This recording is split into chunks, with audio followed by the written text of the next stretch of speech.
I slept with my husband's best friend thinking it was a mistake we could fix, but he didn't fight, didn't scream. He just disappeared for 13 years and never came back. I've rehearsed this moment 100 times in my head. Each version ended with screaming, his, mine, both. Thrown objects.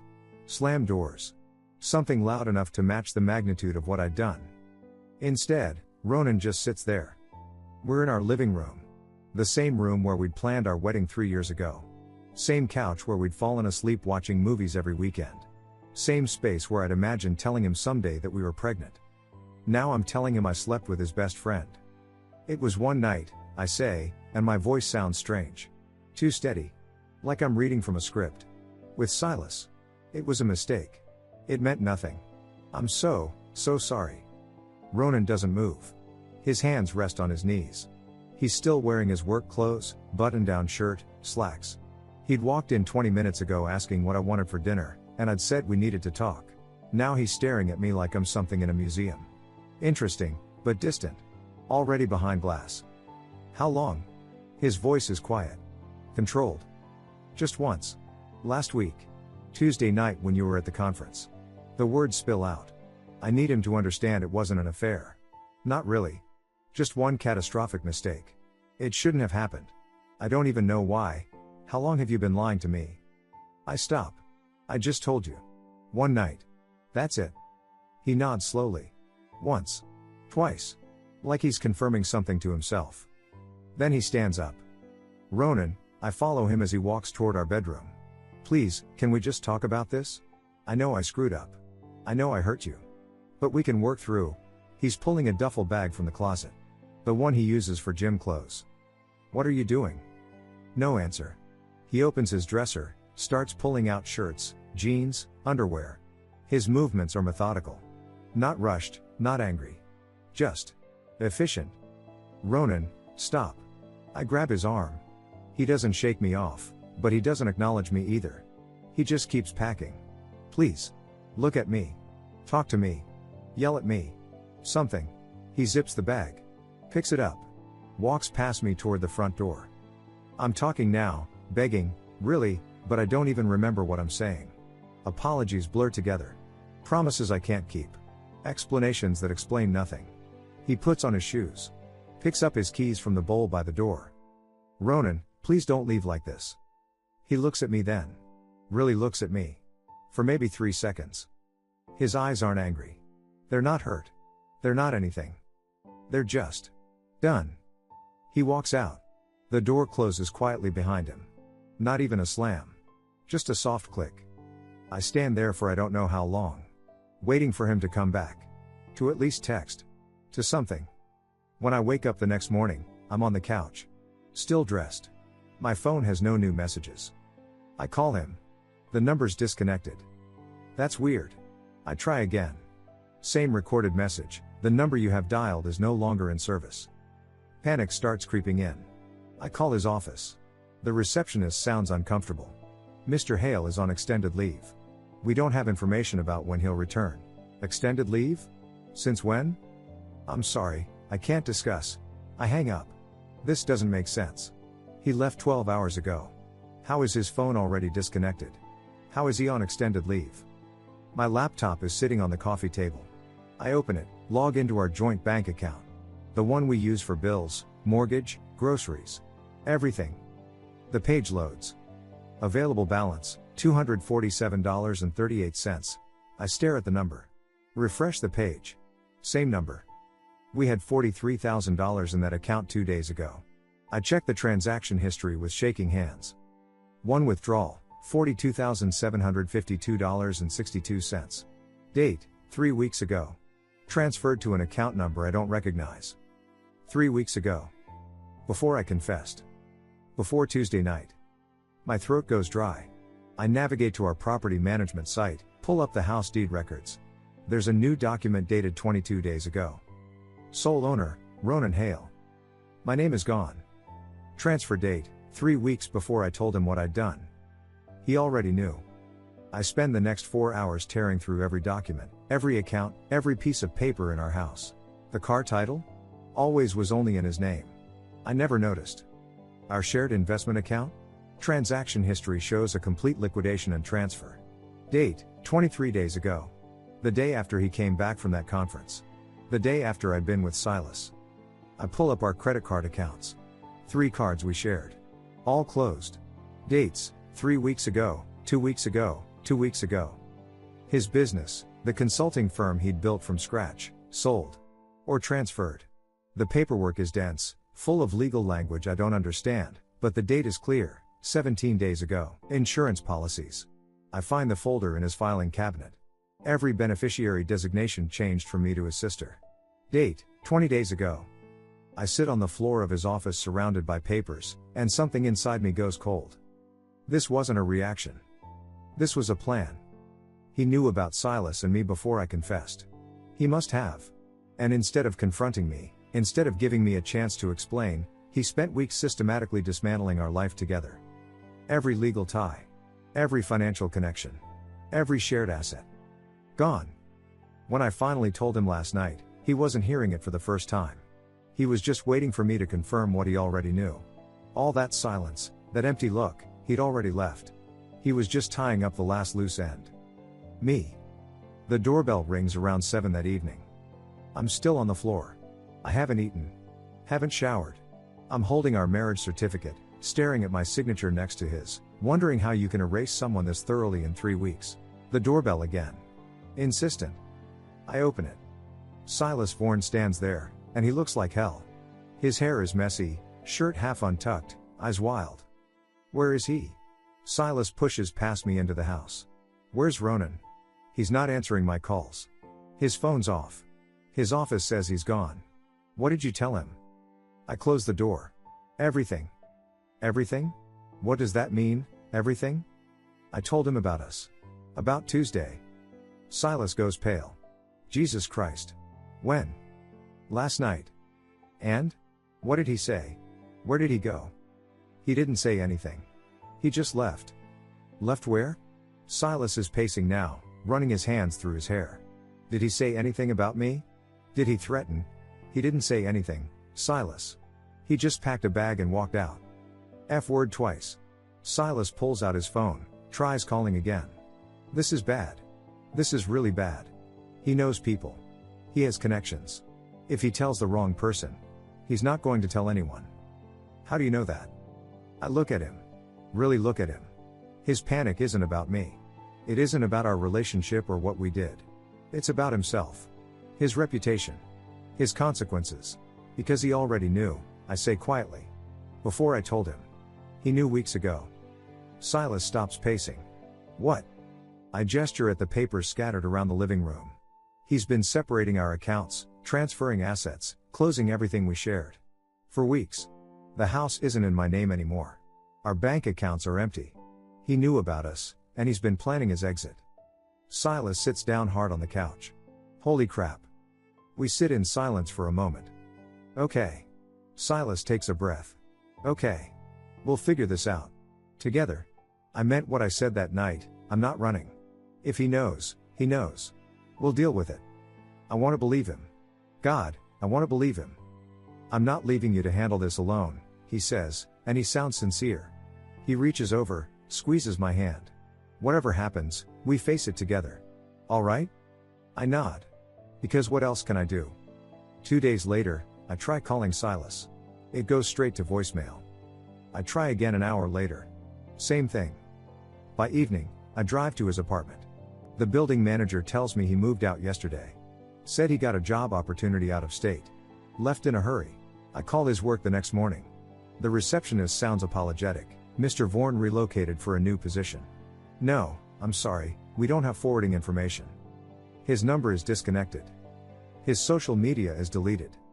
Silas Vaughan, the man who promised we'd face this together, who swore he wasn't running, vanished the moment things got real. I'm standing in the parking lot of his empty apartment building, phone in my hand, and I finally understand. Everyone's gone. And I'm completely alone. 3 months later, I'm living in a studio apartment on the wrong side of town. The house went into foreclosure. Turns out when your name isn't on the deed and you can't afford the mortgage alone, you don't get to stay. I packed what I could fit in my car and left the rest. I kept waiting for Ronan to do something, file for divorce, send lawyers, Make demands. Nothing. Just silence. Like I'm a problem that solved itself. Work is awkward now. I'm still at the same marketing firm, but everything feels different. Last week, I wasn't invited to the quarterly planning meeting. The one I've attended for 4 years. When I asked about it, my manager said, "Oh, we thought you were busy with personal matters." Personal matters. That's what they're calling it. Ronan had recommended me for this job. He knew the CEO from grad school. I never thought about what would happen if that connection severed. I eat lunch alone now. In my car, usually. It's easier than sitting in the break room watching people's conversations die when I walk in. My friend Teresa cancels drinks for the 3rd time. Rain check? Her text is brief. Something came up, something always comes up now. I scroll through social media and see the photos, Teresa at dinner with our old group. The same group I used to be part of. There's my spot at the table, filled by someone new. Everyone's smiling. No one's being cruel about it. That's almost worse. There's no dramatic confrontation, no we can't be friends anymore conversation. Just distance. Plans that fall through. Messages that go unanswered. Invitations that stop coming. They were our friends. Mine and Ronan's. Built through his network, his social capital, his years of showing up and being reliable. Without him, I'm just the woman who cheated on him with his best friend. They chose sides. They chose his. At night, I Google Ronan Hale. LinkedIn profile, deleted or set to private. Social media, nothing. Never had much of an online presence anyway. Property records, no new purchases in the state. Court records, no divorce filing. Nothing. It's like he evaporated. I hire a private investigator. A guy named Torres who works out of a strip mall office. He charges $800 up front, says he'll have answers in 2 weeks. 3 weeks later, he calls me into his office. "I've done this for 16 years, Torres says, sliding a thin folder across his desk. I've found people who didn't want to be found. People in witness protection. People running from debt, from warrants, from ex-wives." He taps the folder. "Your husband? I can't find him. After a certain date, Ronan Hale ceases to exist in any database I can access. No new address. No new employment. No property purchases. No credit activity. No passport stamps I can track. Nothing." What does that mean? It means either he's dead, Torres pauses. Or he left the country and started over completely. New identity, new life. And if he did that? He doesn't want to be found. I stare at the folder. $800 for 6 pages of dead ends. "I'm sorry," Torres says, and he sounds like he means it. "Some people just disappear." Years pass. I'm not going to detail every lonely month, every failed date, every time I catch myself looking for him in crowds. I'm 42 now. 13 years since that night. I have a job that pays bills, different company, lower title. I have an apartment that's fine. I have acquaintances who are nice enough. I have a life that works but doesn't thrive. I don't date seriously anymore. I tried for a few years, but it never worked. Either I told them the truth about my past and they lost interest, or I didn't tell them and sabotaged things before they got serious enough that I'd have to. I've accepted Ronan is gone. Dead, maybe. Or living somewhere I'll never find him. Either way, he's not coming back. I'm scrolling through LinkedIn at 11 p.m. on a Wednesday, bad habit, can't sleep, when I see a post from an old industry contact. "Great conference this year. Hashtag International Tech Summit Hashtag Innovation." There's a photo. A crowded convention hall. People in business casual, holding drinks, networking. And in the background, slightly out of focus, talking to someone near a display booth. My breath stops. It's him. Older. Different glasses. Hair a bit shorter, graying at the temples. But unmistakably, undeniably him. I zoom in until the image pixelates. It's definitely Ronan. The location tag says the conference is in Singapore. My hands are shaking as I screenshot the image, then start combing through the comments, the tags, every person who was there. I reverse image search. I search the conference website for attendee lists. After 2 hours, I find him. Not listed as Ronan Hale. Listed as Roman Vale, Senior Director of Operations, Vale Consulting Group. Roman Vale. Different name. Different country. Different life. He's alive. He's been alive this whole time. And he's been living as someone else. I don't sleep for the next 3 days. I catalog everything I can find about Roman Vale. Company website. Professional profiles. Business registrations. Public records in Singapore. Vale Consulting Group is real. Established 12 years ago. Specializes in operations management for tech startups. Client list includes some names I recognize, companies that made headlines for successful exits. His LinkedIn profile is sparse but professional. Senior Director. Helping businesses scale efficiently. A handful of recommendations from colleagues. No personal details. No photos beyond the professional headshot, him in a suit, looking calm and confident. Older than I remember. The gray in his hair suits him. I find an industry publication from 6 months ago. Rising Leaders in Southeast Asian Tech. There's a photo of him at some award ceremony, shaking hands with a government official. The caption mentions his consulting firm's contribution to the local startup ecosystem. He's not hiding. He's just living under a different name. In a different country. I search for Ronan Hale Singapore. Nothing. I search for any connection between Roman Vale and his old life. Nothing. It's like he hit reset and the old version stopped existing. I become an expert on Roman Vale. He speaks at conferences twice a year. Always professional topics, operational efficiency, scaling strategies, leadership development. He's on the board of a local nonprofit. Something about youth entrepreneurship programs. There's a photo from a charity gala 2 years ago. He's at a table with other professionals, laughing at something off camera. He looks happy, relaxed. The kind of natural happiness you can't fake in photos. I zoom in on his left hand. No wedding ring. The business profiles don't mention a family. I check property records. Singapore makes some things public. He owns a condo in a nice district. Purchased 9 years ago. Sole owner. Everything I find paints the same picture: successful, stable, respected. A man who built a life from scratch and made it work. I look at my own life through this new lens. Same apartment I moved into 13 years ago. I told myself it was temporary. Just until I got back on my feet. But my feet never quite found solid ground. Same job level I've been at for 8 years. I'm competent.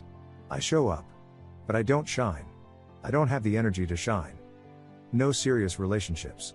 I dated a guy named Phillips for 6 months 2 years ago. Nice guy. Patient.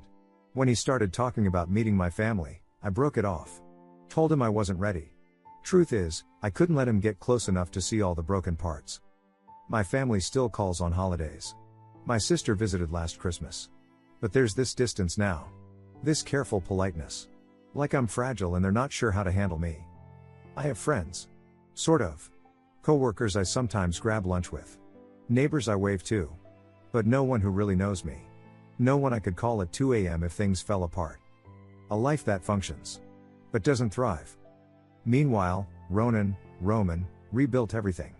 Better than before. He didn't just survive what I did to us. He used it as a restart button. And I spent 13 years stuck in the wreckage. 3 weeks into my obsessive research, I find an interview. Tech Leaders Quarterly did a profile on him 8 months ago. Roman Vale, building success through fresh starts. Most of it is standard stuff about his business philosophy, his approach to consulting, lessons learned from failures.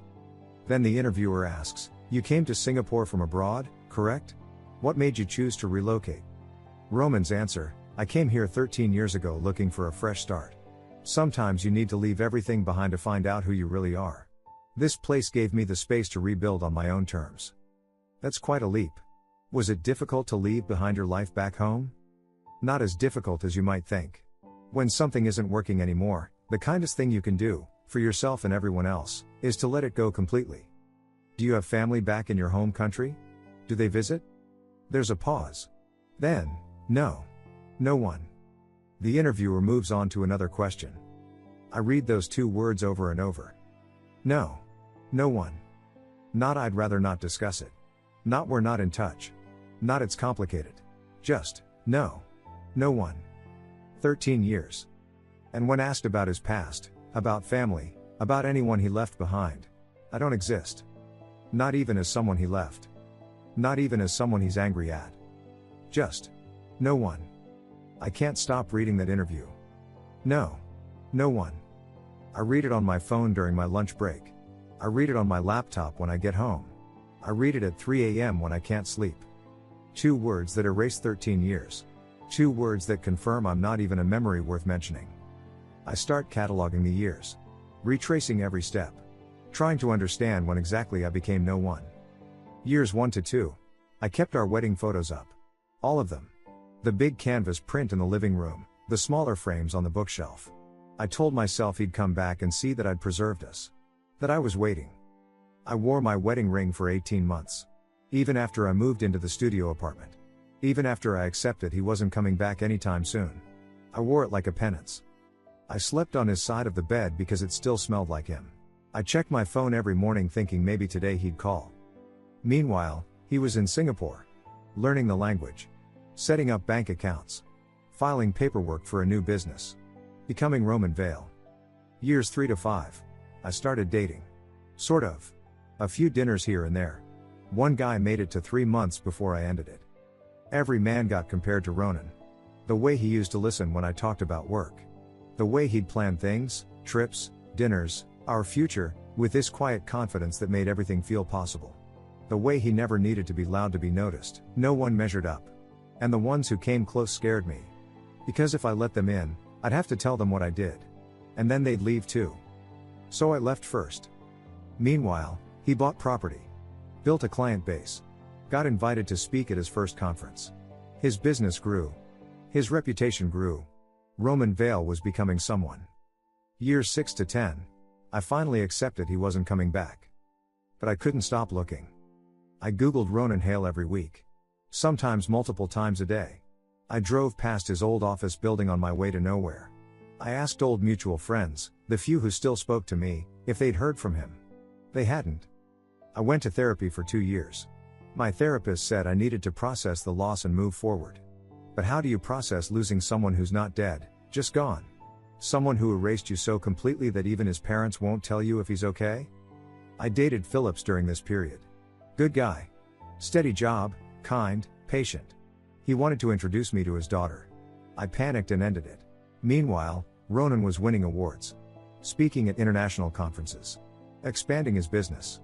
Building friendships, professional networks, a reputation as someone reliable and insightful. His LinkedIn endorsements piled up, words like transformative, visionary, trustworthy. Years 11 to 13. I stopped Googling him. Deleted the bookmarks. Packed away the last of the photos. I convinced myself he was probably dead. Easier to accept than the alternative, that he was out there living his best life while I was still stuck. I tried to build something small. Manageable. A life that didn't hurt. I went to yoga classes.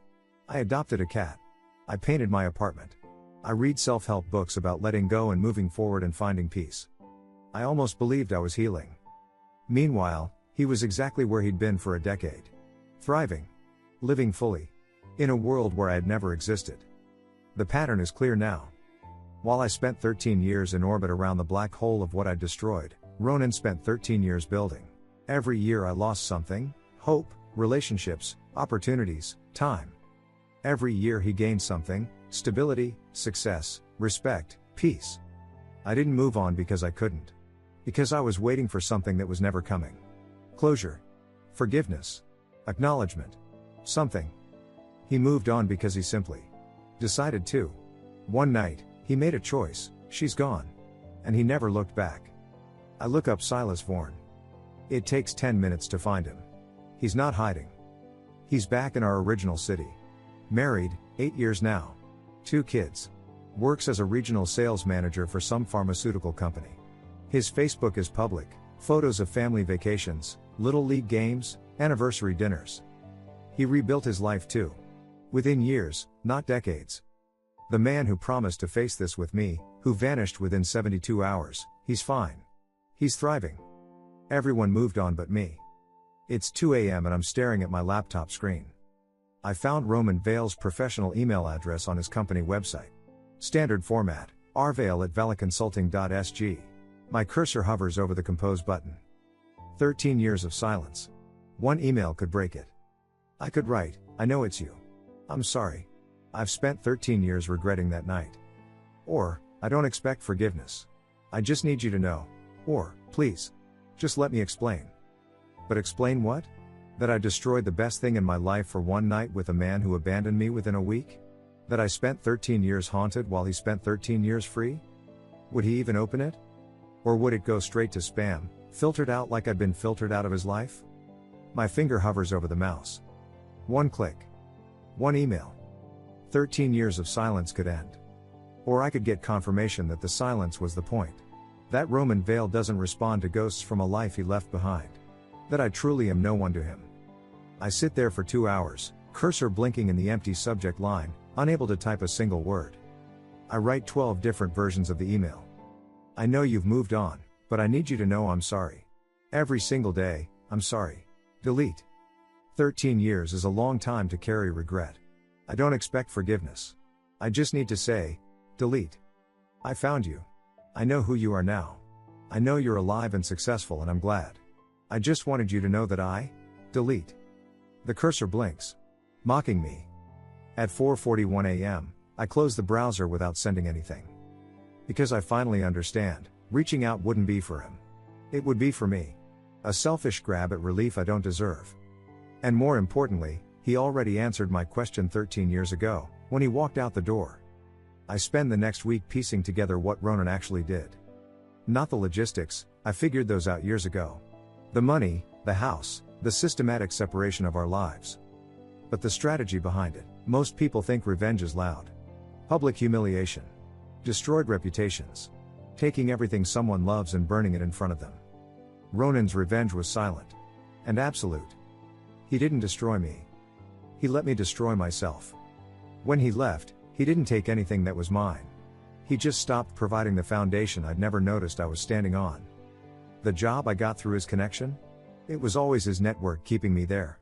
When he left, the network dissolved. No one fired me. They just stopped seeing me as valuable. The friends we shared? They were his friends who tolerated me. When he disappeared, so did their reason to include me. The financial stability? Built on his planning, his work, his ability to see 3 steps ahead. Without him, I was just someone living paycheck to paycheck, one emergency away from collapse. The confidence I had? Rooted in being loved by someone who made me feel capable. Without that mirror, I saw myself clearly for the first time. Someone who sabotaged the best thing in her life and didn't know how to build anything real on her own. Ronan didn't destroy these things. He just removed himself. And everything built on that foundation slowly crumbled under its own weight. I think about the years. I spent 13 years, waiting for him to come back, looking for signs of him, hoping for a chance to apologize, wondering if he was okay, living in the ruins of what we had, carrying the weight of one night that cost me everything. He spent 13 years, building a business, creating a new identity, making genuine connections, earning respect in a new country, living fully, being free. While I orbited the black hole of my guilt, he just moved to a different solar system entirely. I delete everything I found about Roman Vale. Every screenshot, every saved article, every note. I clear my browser history.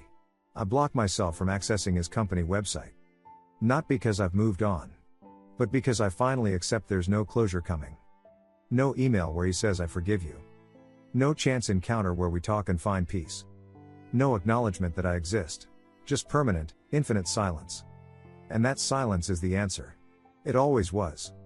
I'm 42 years old, sitting in my studio apartment with my cat, looking at the life I built from the wreckage. It's not much. But it's stable. And maybe that's all I get. Roman, is across the world, living a life I'm not part of. When someone asks him about his past, he says no one. When someone asks if he has family, he says no. Not with bitterness. Just fact. I'm not a painful memory he's trying to forget. I'm just nothing to him. And I finally understand what happened that night he walked out. He didn't lose control. He won. Not through destruction, but through complete detachment. He identified the exact moment I proved I wasn't worth fighting for, prepared his exit with surgical precision, and then erased me from his life so thoroughly that when asked about his past, I don't even rate a mention. The worst part? I'd do anything, for him to hate me. Because hate means I still matter. But I don't. I haven't mattered to him since the night I confessed. And I never will again. Ronan Hale didn't destroy me in one explosive moment. He let me destroy myself slowly, over 13 years, in the silence where he used to be. He didn't need revenge. He just needed to leave. And I spent 13 years proving him right, that I wasn't worth staying for. He won. And I've been living with the consequences ever since.